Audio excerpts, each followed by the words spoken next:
Welcome to another follow-up Friday with me, Phil Coley. Hope you've had an amazing week this week and got on there and got lots of sales and lots of inquiries that you are now looking to convert.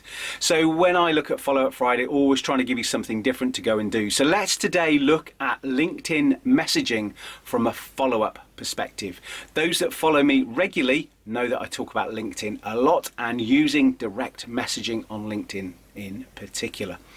You can use LinkedIn messaging for your follow-ups, particularly if your prospect is on LinkedIn and you are connected with them and you're following them and you're engaging with their posts because you are active with them.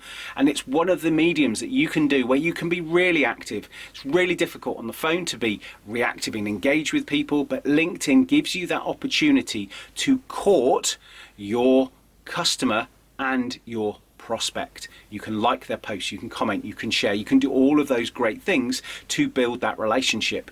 So when you're in the sales cycle, of course you can use direct messaging to follow up that individual.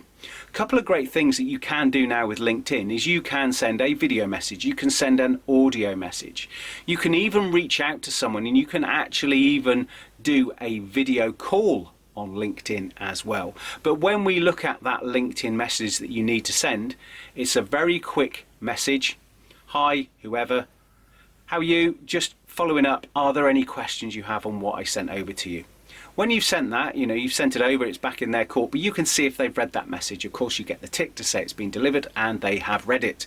So again, that is really useful information. So they've read it, okay, maybe they haven't had time to reply, send a second one, they've read it, they still haven't replied, okay, is there a problem? Shall I try another avenue? So there's lots of different ways that you can follow up, and that's what I talk about all the time.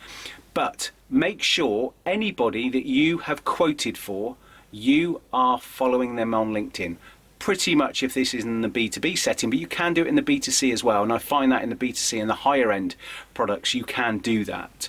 So a great example is, say you're selling high end shutters, kitchens, conservatories, you can follow that person as well because you haven't got as many prospects going on. You can whittle them down and you can use LinkedIn as well because they're likely to be there.